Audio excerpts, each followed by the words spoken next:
Hi, I'm Charlie Jamieson, Chief Investment Officer at Jamieson Coote Bonds. And this is a brief review of markets in December 2022. The major story for bond markets over the December 22 period was increased hawkishness from both the ECB, which was expected, and the Bank of Japan, which was unexpected in their timing, I guess not unexpected in the travel and direction of policy. The ECB clearly facing, and European Investment Bank facing substantial inflation pressures as a result of energy issues in Europe. Most certainly, the global recession that we all expect in 2023 will emanate out of Europe and the UK and then move around the world from there. Hopefully, not too severe in places like the United States and Australia.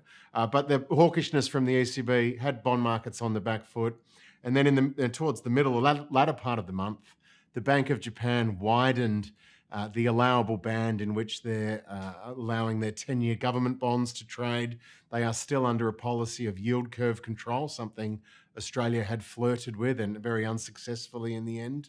And this has just brought, renewed focus on the fact that central banks the world over have moved to much higher interest rate structures to deal with the inflation issues that they've had to face over the course of late 21, early 22. And as we look forward into 2023, everybody will be at different stages of that journey.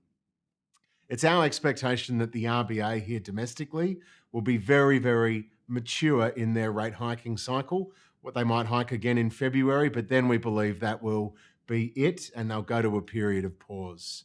The reason being in Australia is that the transmission mechanism is incredibly high, meaning a lot of people have floating rate debt obligations, and as those rates have moved higher, their cash flow requirements to satisfy those debt obligations have gone up substantially, which just withdraws from their discretionary spending. Just simple maths. And there is a lag effect, and that lag effect will come very powerfully to market after the holiday period. And we do think the economy will slow quite considerably into the first half of 2023. We saw in the third quarter GDP data, it came in at 0.6 for the quarter, so that would annualize at 2.4. That's already an economy that is slowing quite substantially, and we do expect that that slowing will continue. But the good news is the RBA should be done there. We know we've got a lot of fixed rate mortgages that will roll off next year.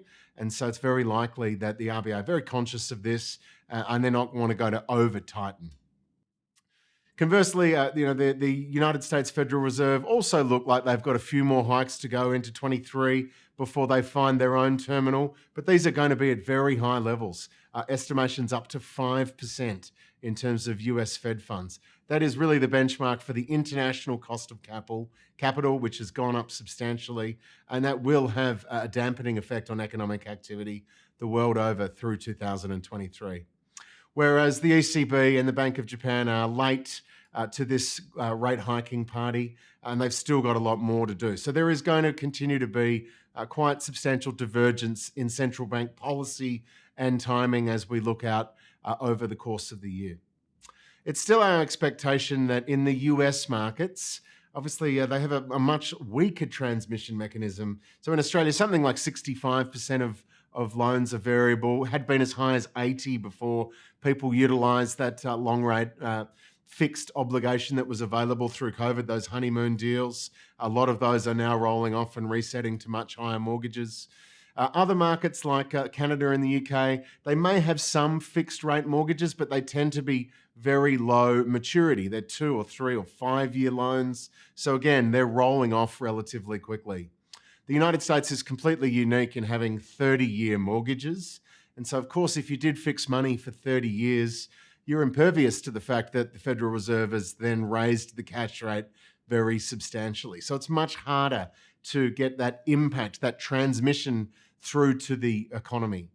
But one way that it clearly does move through that system is through the corporate bond markets. And it really is our expectation that as we come into 2023, the market's great focus will move away from inflation and the unknown in terms of what the velocity of inflation will be, the uncertainty that has been witnessed over the course of 22. It's been very violent with lots of things like the Russia-Ukraine war adding additional complexities, to the uncertainty over the growth outlook. We know that economies are going to slow, but by how much and how quickly, and what will be the credit quality impacts as a result of that.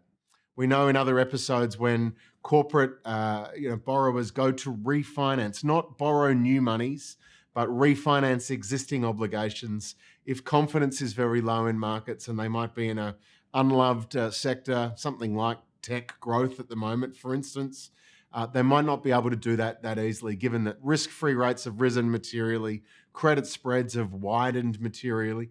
The cost of those borrowings is substantially higher than it was when those loans were first entered into. And the ability to roll them forward is absolutely critical for the free functioning of the markets. And we've seen those seizure points before. That won't be very unlikely to occur in Australia, in our opinion, but Australia will be dragged along in terms of its corporate credit space, which does follow the US, very much like our equity market will often follow, US equity markets and European equity markets. So our outlook for 2023 is that the RBA will take their foot off the brakes, thankfully. They may even be cutting rates by the end of the year, depending on how bad the global situation does get. As we've said many times, thankfully, Australia starts from a position of rude health. And so as much as we are slowing, we've started from a great place and we're only really slowing down to 2.4 GDP growth last quarter, around trend. It is our expectation that we will continue to slow. Bond markets have obviously made a very large adjustment over the course of 2022 in response to these much higher rates, but they will also readjust in expectation at some point that we will move to a pause moment where we will assess all of the impacts of these moves and then potentially again move to a cycle where we might be cutting rates to re-stimulate the economy once central bankers have got more certainty that the inflation monster is dead and buried for now, and we can get that inflation velocity down to some kind of trend which is acceptable for central bankers the world over. Thank you very much.